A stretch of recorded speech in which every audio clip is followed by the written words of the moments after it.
This podcast is recorded on the lands of the Ngunnawal people. We acknowledge their continuing connection to land, waters, and culture, and pay our respects to elders past, present, and emerging. Sovereignty was never ceded. This always was and always will be Aboriginal land.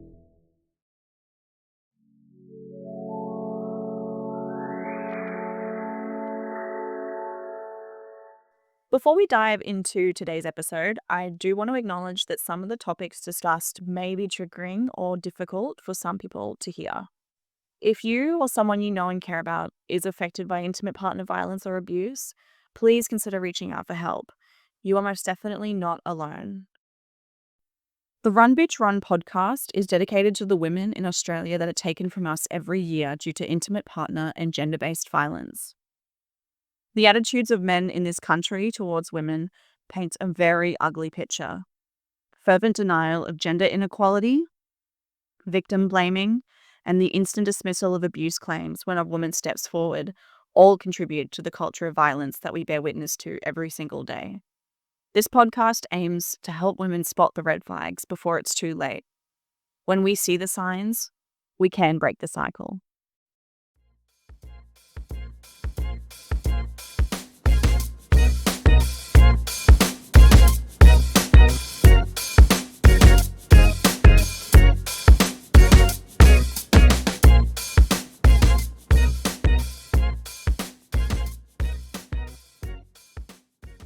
Hello.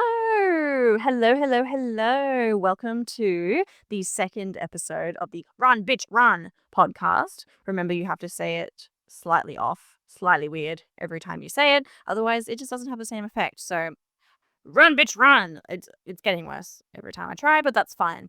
I am so glad to be back with you on episode number 2. The first episode, honestly, was I don't want to say I rushed it, but with listening back, I do feel like there were definitely parts I could change, would change, but I think that's going to happen regardless. I definitely want to get more into refining the format, I think, but I'll talk about that a little bit later on. So, hello, welcome back to episode 2 of the Run Bitch Run podcast. This episode is obviously following the first episode, which was on gaslighting, and also just kind of like a pilot episode to see what the pod's going to be about. And episode 2 is where we start to get into more of the nitty gritty. Like I just said, trying to refine that format a little bit more. Originally, I did really want to have more of like a guest-based podcast, but I'm starting to find that it actually might be a little more difficult than first anticipated. And that's just due to money. It's also due to finding when my friends and I have time to do it together and to get them on. If I was coordinating strangers, that would also probably take a bit of time as well. So, which I'm obviously open to. If you want to be on the pod, send me an email, link in the bio. But yeah, so I do just kind of want to, I guess, I'll just go into it now. So I kind of wanted to refine the format, like I said 1,000 times already right now. I want to start with doing like this little yap intro where I can give everyone like listening a bit of like a roundup of what's happened in my week or however long it's been since I released the previous episode. And then I go into a bit of a info kind of yap, a bit more of an educational yap on the topic at hand. Then I go into my story and how I relate to the abuse or the emotional manipulative topic that we're talking about. And then I go into a submitted story at the end. So that's kind of what the format I think is going to be for now. But like I say every time, there is a little survey down in the description. So if you do want to give me your feedback on what you reckon, what you think is going to be, good segments, good little bits for the podcast, just let me know. I also am trying to say and quite a deal less. So apologies. I think I did pretty well on the first episode, but I'm getting a little more comfortable now. So I'm afraid it's going to start happening again. But anyways, apologies if that happens.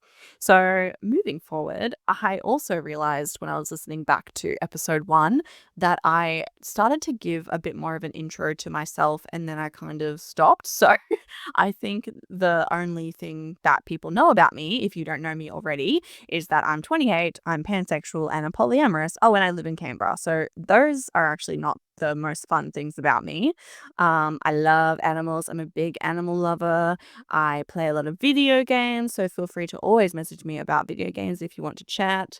I also love I work in like the addiction space, so I don't want to say I love addiction, but I do really love the community sector. I love advocating for marginalized communities where I can, especially for LGBTQIA plus community, the neurodivergent community. Speaking of which, big neurodivergent community and LGBTQIA community crossover if you go bouldering. Shout out to any of my boulderers out there.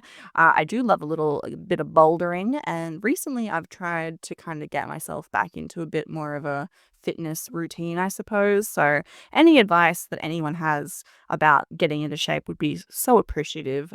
I did mention on the last episode that I am getting married in December. I'm getting married, which is going to be so good. And I saw long story short, funny story. I am actually going to be wearing my formal dress as my wedding dress. Shock horror. I don't think that is a common thing that happens ever. But my logic is that I love my formal dress. It was probably one of the more expensive dresses I've ever bought. In saying that, it was like $400, but we will count inflation. It's basically $1,000 now. I am gonna get it altered and I'm going to have it look so cunty. So just please, if you're interested, I will share photos on the Run Bitch Run podcast Instagram when that happens. Not for any particular reason. I just think it's gonna be cool as fuck.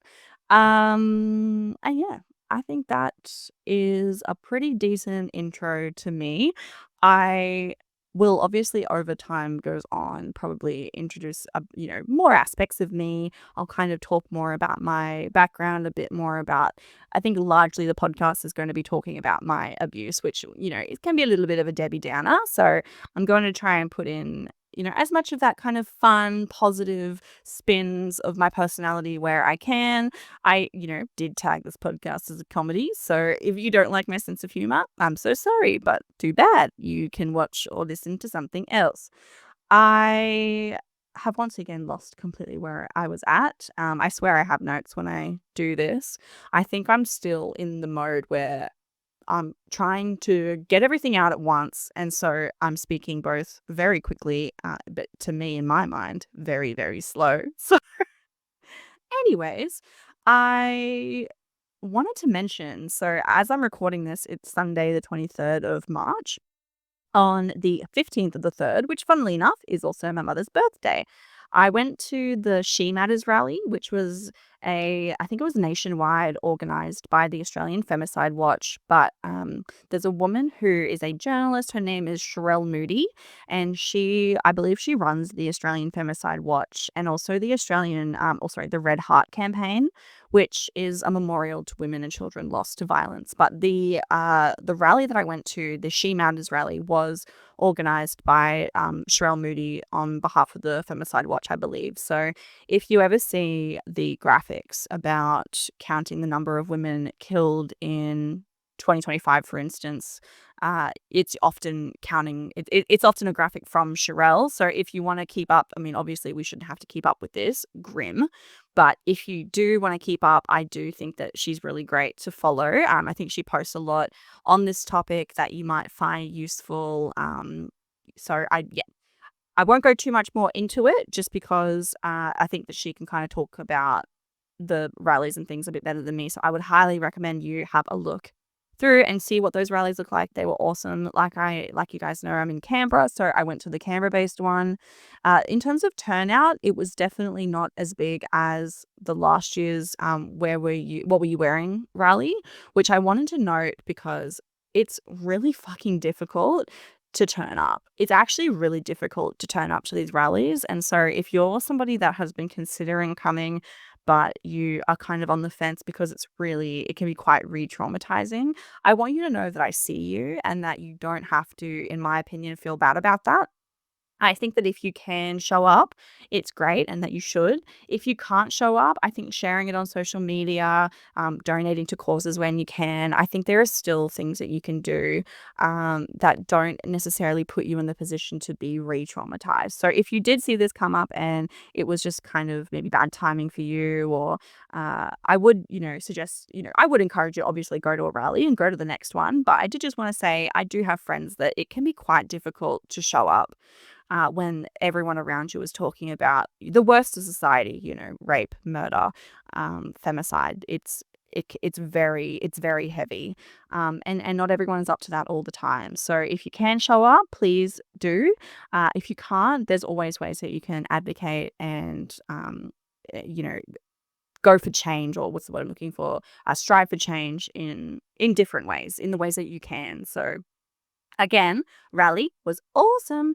Awesome in the sense of the speakers and the victim advocates and survivor advocates and survivors that were there telling their stories. It was very eye opening. And unfortunately, there weren't a lot of politicians there. There weren't, a huge amount at the last one either. I think what we have to do with this epidemic is that we have to keep pushing. And like I said last time, this is the part of the reason for the podcast. I want to help people identify when they're in a bad situation before they're murdered, before something happens, because unfortunately, the education for the men, the education for the perpetrators, it's lacking. Although I have seen some great ads coming up. I do want to point out, I have seen some excellent advertisements on the television regarding like consent and about teaching young men. And we also did just have the new Netflix movie as well come out, that adolescent show. Sorry, it's a show, not a movie. Which I haven't been psyched to watch because it is quite heavy. Like I said, I am mindful of re-traumatizing myself sometimes. So I have chosen to put that one on the to watch list, and I will watch that one. But for those who have watched it, they did tell me it is very shocking, but eye-opening and needed. I think it's a very needed piece of media. So today's episode is on love bombing, and it's kind of a part one to episode 3, which will be sort of like a part 2 to episode 2. I know that's a little confusing, but episode 2, the one you're listening to right now, is on love bombing. Episode 3 is going to be on social isolation. And I think what you'll find through the stories in this episode is that they're quite tied together. So that is why I wanted to sort of tackle them both back to back. At the end as well, I am also going to tell you about, read you out a story from, it is a submitted story from a listener. And there's going to be a part 2 to that coming in episode 3. So that the story today is obviously about love bombing, whereas the story for episode 3 from the same listener is about social isolation in the same relationship. So I thought it'd be quite good to look at it from more of a like holistic point of view. So you will see some crossover between the love bombing and the social isolation. In the social isolation episode, I am also going to be talking about modern slavery and, to a degree, human trafficking, which kind of isn't, it can be tied into, that's obviously an extreme case of social isolation, but I think I do want to bring it up because not a lot of people quite understand what modern slavery looks like. Okay, without further ado, let's get into it. Let's learn a little bit more about love bombing.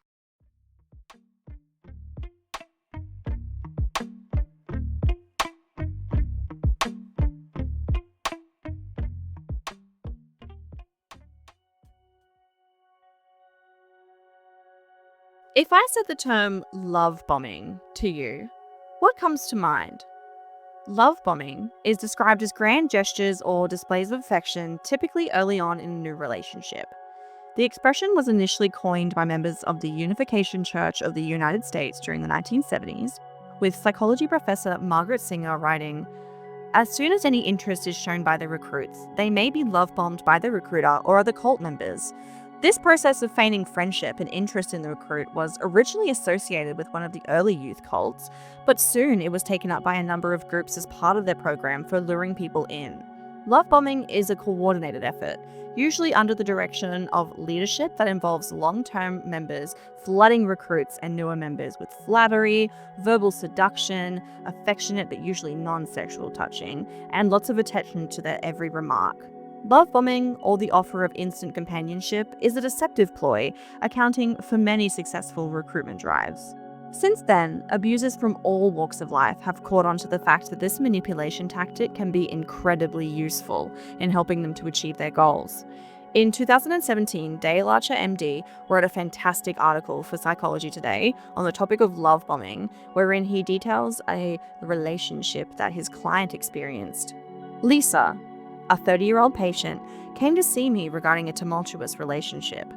2 years prior, she had met the perfect man, Jake. This was a guy who called every day, sent flowers, planned romantic getaways, and was so thoughtful and understanding about everything. After just a few weeks, Lisa was head over heels in love and thought, this must be my soulmate. Then one day, Lisa got a call from an out-of-town college girlfriend who wanted to go out, have a few drinks, and catch up. She made plans to go, but rather than say, have a great time, sweetie, Jake became very angry. How dare she spend time with a friend without his permission? He started screaming, you don't deserve me, and stormed out. Lisa was in shock. How could this loving man, who had been attentive, caring, thoughtful, and considerate in so many ways, suddenly get so angry over something so trivial? Distraught and desperate to put a positive spin on it, she decided his anger was further evidence of his tremendous love for her. It was protective, not controlling. Over time, a pattern developed. Whenever Lisa tried to spend time away, Jake got angry. According to Mr. Soulmate, she was being selfish.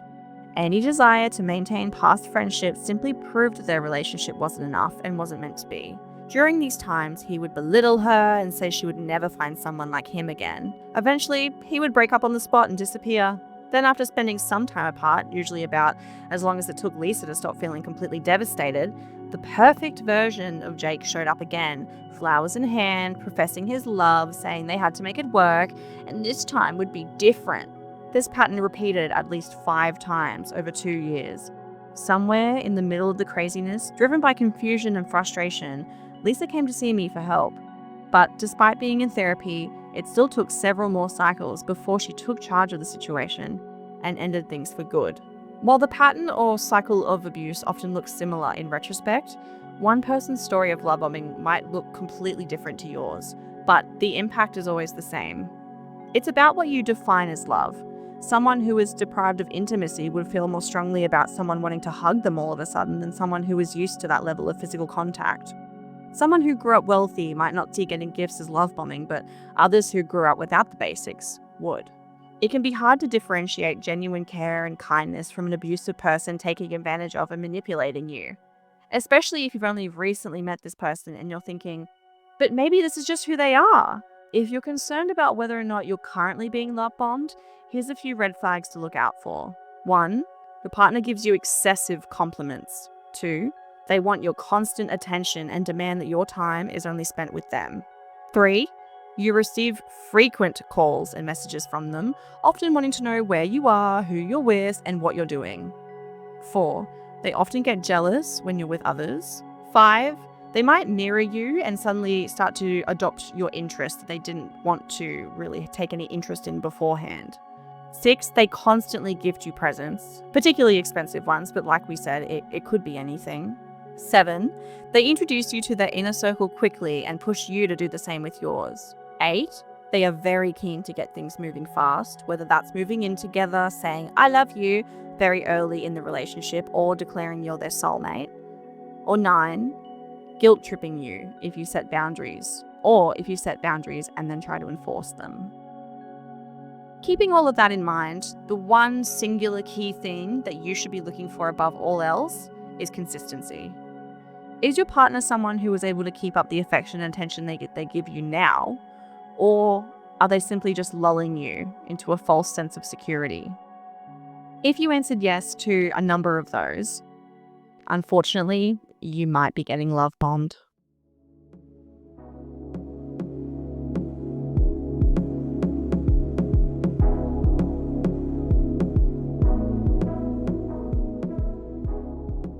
Okay, so the story that I'm telling this week is kind of going to set like background context for quite a lot of the stories I'm going to tell in the future. Well, sort of. It's going to set background context for this particular relationship. It doesn't have anything to do with the relationship I talked about in the first episode, but I'm going to kind of give you guys an intro into this particular relationship because it was fucking wild. And it was probably one of the more interesting ones. And I would definitely say it's probably one of the most abusive relationships I've ever been in, just by the end of it. And it was kind of one of those things where I didn't quite realize just how bad it was until I was, I don't know, we broke up probably, it's 4 years, I think, this year.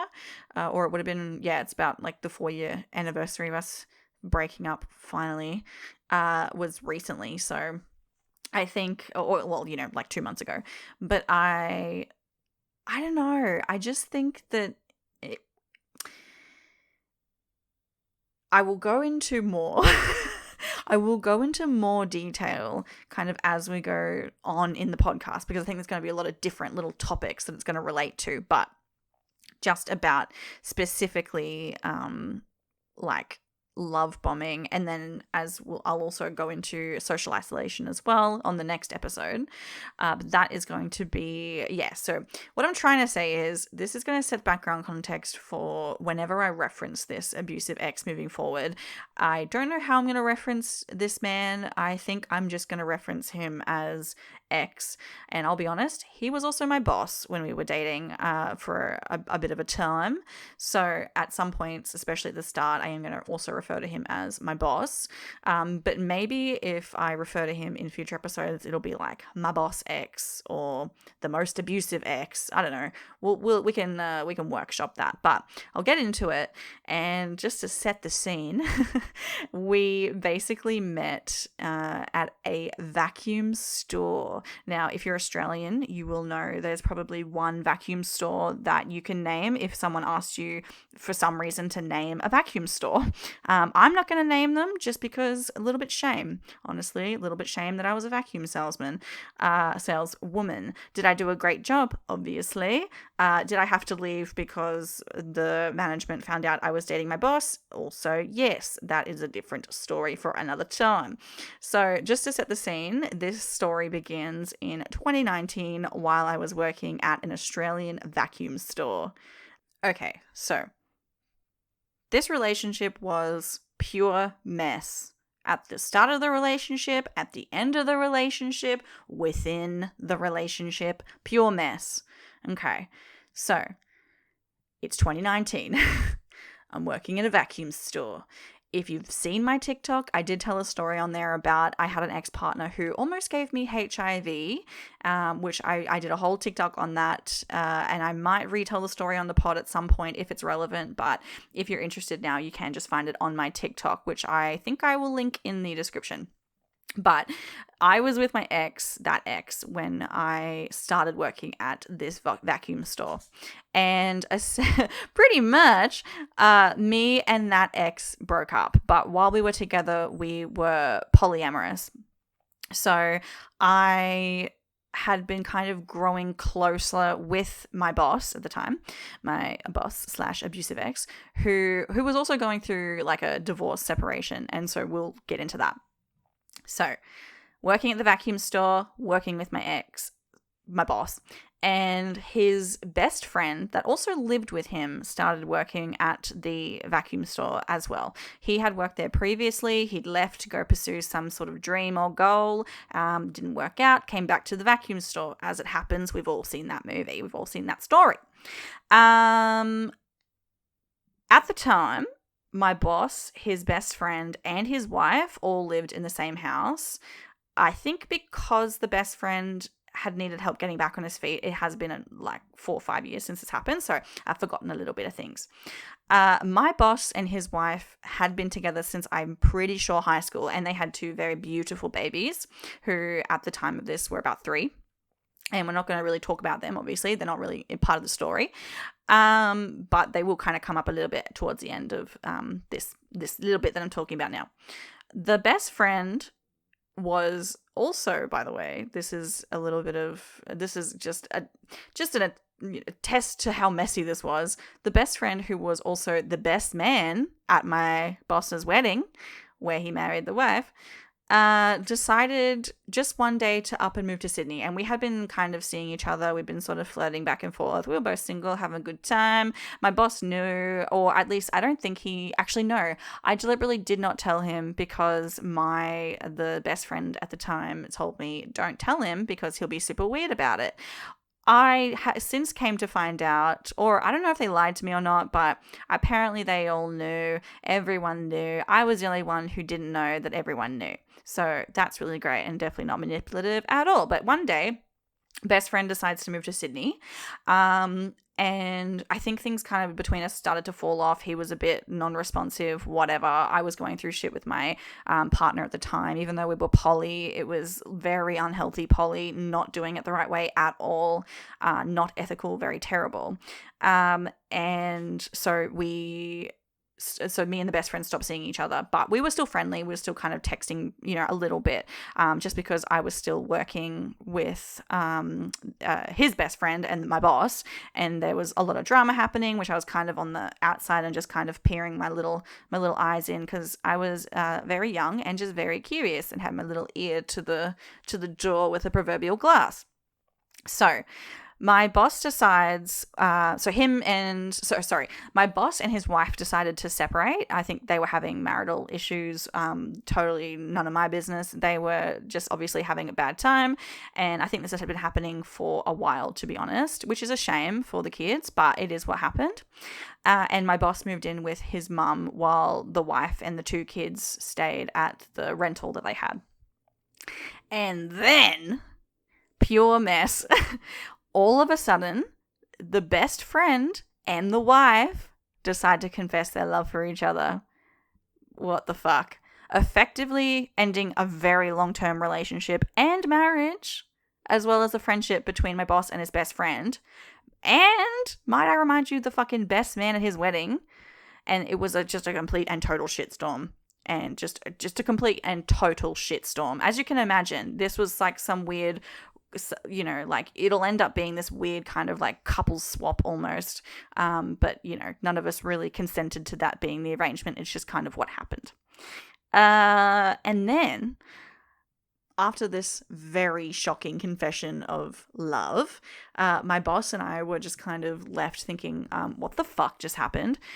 Like, he was obviously thinking, wow, this was very traumatic. My wife just left me for my best friend and for the best man at my wedding. He's moved in essentially to the marital home. Oh yes, I skipped a part, but yeah, he moves in. So his best friend decided to move back to our city, move straight back into the family home, which was effectively replacing my ex as like the head of their family, or at least that's how my ex took it. That's how anyone, I think, would take it. He did not take it well. It was, I can imagine, very traumatizing for him, and he kind of then immediately latched onto me. And because after leaving my last relationship, I wasn't being heard, I was suddenly being very, very heard.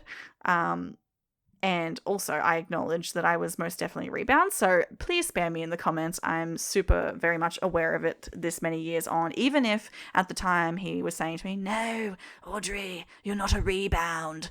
And he obviously didn't say it like that. But let's pretend he did say it like that.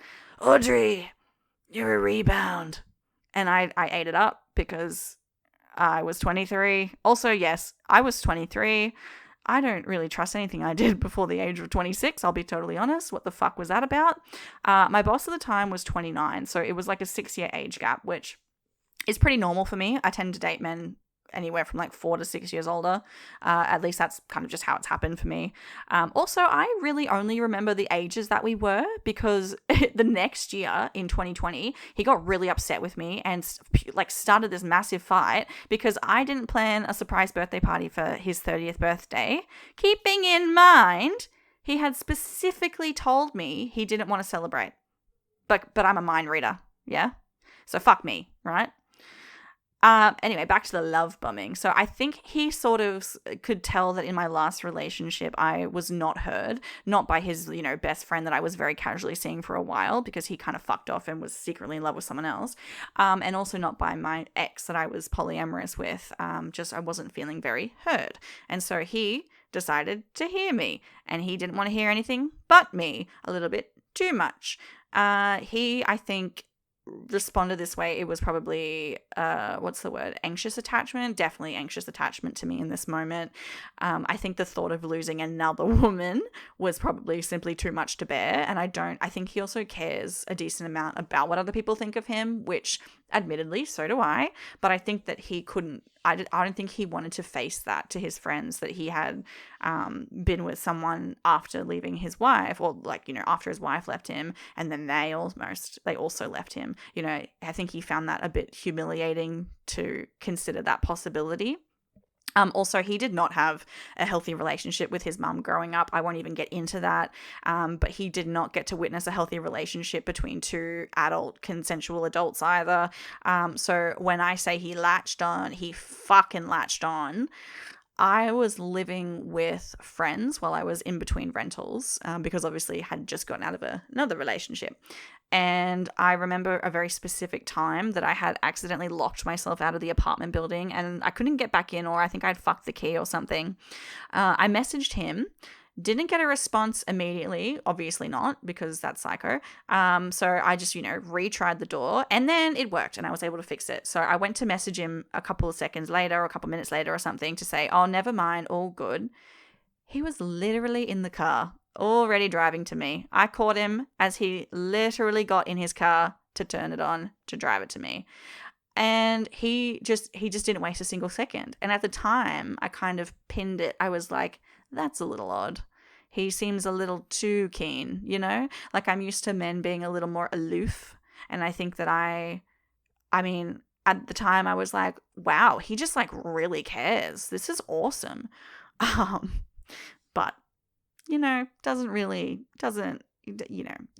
it wasn't just that. So, at the time that we were dating, and I'm not saying now because I don't know him now, I don't want to know him now, but he was an alcoholic. And he really struggled to control his drinking.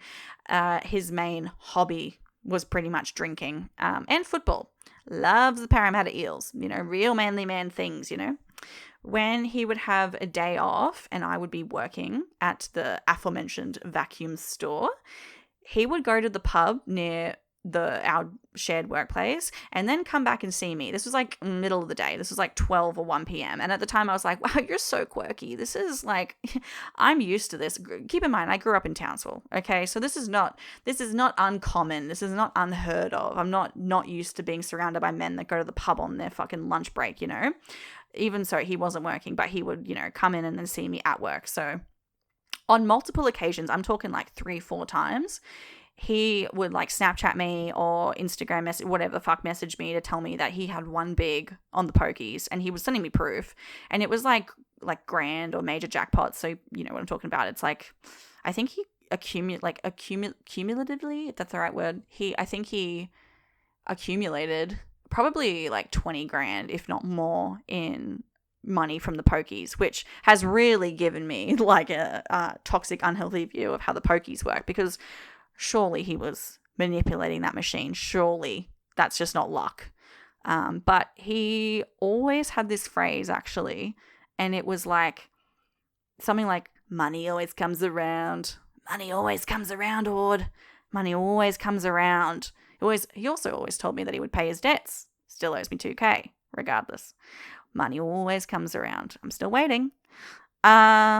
He did give me some money. I don't actually remember if I asked for it. I think I jokingly asked for it, which I guess you could say is I was asking for it. But I obviously was 23 and I needed money for bills. And so, yes, he gave me some money. I think he gave me 10% of what he won, if that, honestly. It was not, he kept the majority of the money. I wasn't, asking him for a large break of it. Not that I have to justify myself, okay? But that at the beginning of the relationship, when things were good, it was that, we didn't need to bring it up. It was never going to be a thing. That was just something that happened, right? And then the following year when we were close to breaking up and he was like really quickly stumbling real steady into like debt, he felt very entitled to the small inheritance that my dad had left me when he passed the year before, because he had given me this prize money. Now, I don't know about you, but I don't feel good about that. I did not feel good about that at the time.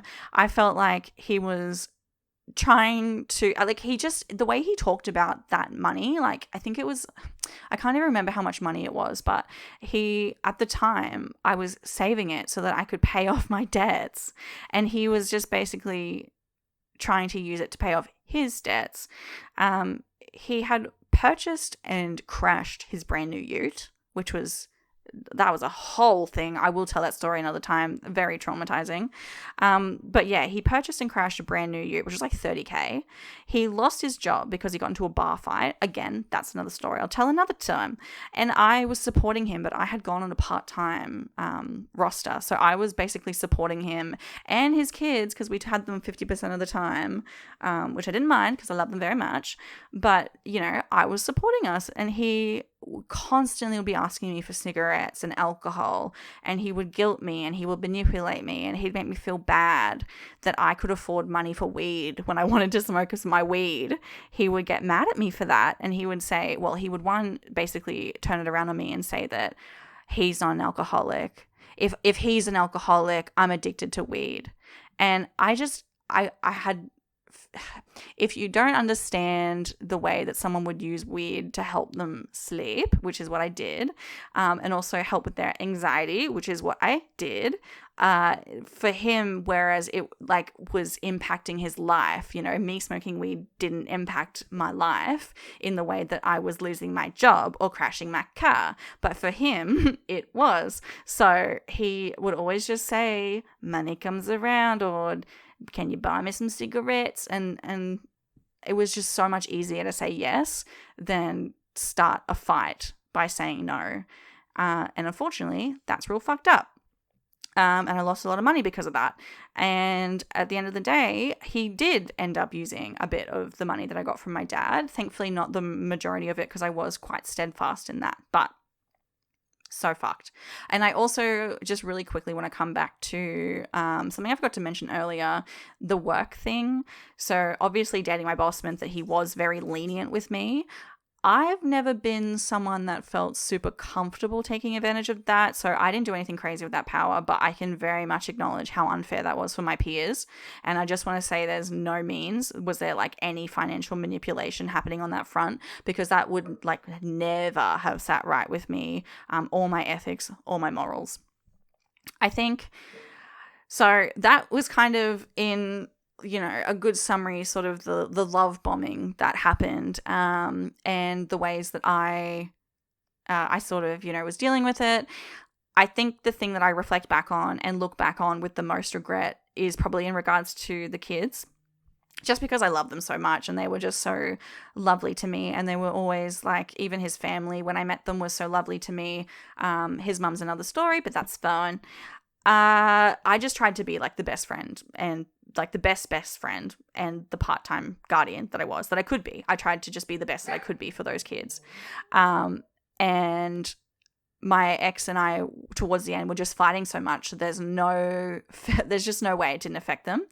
And coming to terms with that was very much a large part of the reason that I was able to finally leave the relationship. Because when I, think back about on it in retrospect, there was some trauma there, I think, by us fighting so much at the end, and that's just not what I wanted. And I realize now that I shouldn't have actually met those kids until so much later on in the relationship. We shouldn't have moved in together within 6 months and then taken on that, 50-50 custody with those kids. Growing up in a household where my mum was unsuccessful in dating very long term, I would mesh well with men that she would bring around, but then they're gone. And I never wanted that for them. I wanted to be consistent for them. I never would want that for any kids. Kids should always be around, healthy, positive relationships, consistent relationships. But I think my ex knew that I would feel more tied to him if he introduced his kids into the picture, and so he did exactly that. I was also introduced to his friends fairly early on as well, which I can only imagine how fucking weird that was for them, considering a lot of the ones I met were also at his fucking wedding and knew about the weird shit going on in the background with his wife and best friend. And then all of a sudden, there I am, new bitch in the picture, living with him and his kids. Crazy fucking shit. And that's pretty much it. That's pretty much the sort of introduction to my crazy abusive ex partner that was also my boss at one point. And that's kind of a summary on like the love bombing aspect to it. In the next episode, I am going to dive into the aspects that were tackling like that social isolation, because it really did. I feel like it really does tie all in together into the mess.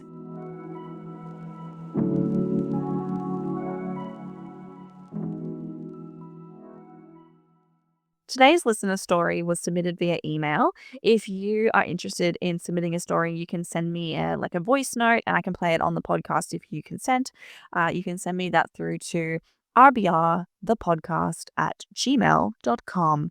There's also links in my link tree, which is linktr.ee/rbrthepodcast. Obviously, everything linked in the description to this episode. So check that out. You can submit to me voice notes, which I can play on the podcast if you consent. Obviously, keeping any personal information out of that if you include anything like that. Or you can submit like an anonymous or non-anonymous story to the email. So, or through my written submission form as well. I think I mentioned at the start of the episode that this story is like a two-parter. So part one is talking on the love bombing aspect. And then part two is going to be talking about the social isolation aspect. So that was submitted separately. And thank you so much to the listener for doing that. You know who you are, shout out. And I would really appreciate, I think it would be really great if everybody went and listened to both. So you can get kind of like the full picture, but also so you can get insight into how love bombing and social isolation often really are tied together. I think a lot of the things that I talk about in the pod really kind of are tied together. Like a lot of these things, there's usually gaslighting if there's love bombing. There's usually social isolation if there's love bombing. You know, there's a lot of things that tie in together. So I think it's quite interesting to hear different perspectives from different women about the relationships that they've been in with, you know, often Australian men and how they, you know, experienced that and what that was like for them. So I was dating this guy and there was an 8 to 9 year age gap between us, but at the time it didn't seem to matter. From the moment we got together, he was perfect. Every time I saw him, he had a gift for me: makeup, handbags, jewelry, but mostly flowers. So many flowers. He made me feel like I was the most special person in the whole world, like I was cherished in a way I had never been before. But it wasn't just the gifts. He knew exactly what to say. He called me perfect, told me he couldn't wait to meet my family, said he'd never been this happy before. He talked about the future like it was already set in stone, like we were meant to be. And I believed him.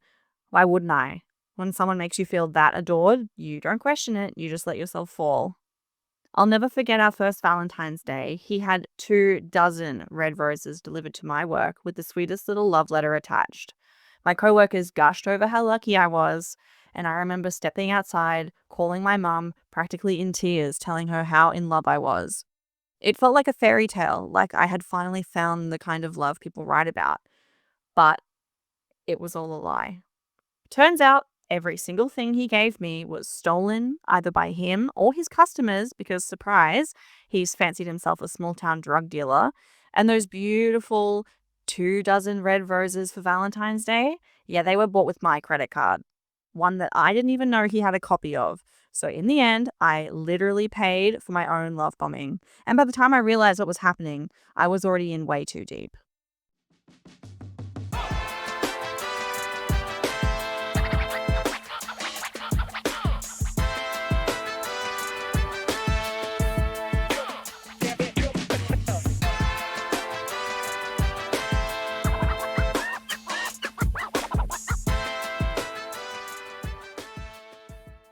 Okay, And that is the end of the episode, of episode 2 of Run Bitch Run. Thank you so much to everybody for listening. I really appreciate it. If you're interested in leaving me any constructive criticism or feedback or ideas, you can do so via the link in the description to this episode. There's a link to a survey that you can fill out if you are feeling so inclined. And then also you can just, leave me a comment, leave me a review on whatever platform that you're listening to this on. That's really appreciated. I just wanted to shout out that I am doing Instagram posts with reference images as well. So things that we talked about in this episode specifically relating to like the Moonies, the Unification Church, that is going to be like in a reference image. And then also I have a slide on Sherelle Moody, who is she's the head journalist that heads the Australian Femicide Watch, as I talk about in the beginning of the episode. So so there's accompanying stuff on the Instagram. And then if there is any listeners that are hard of hearing. So if you have someone that you want to show the podcast, but they are hard of hearing, so podcast is a little bit of difficult of a format for them, I would recommend that you go to the YouTube channel, which is all these links are also in the bio, or in the description rather.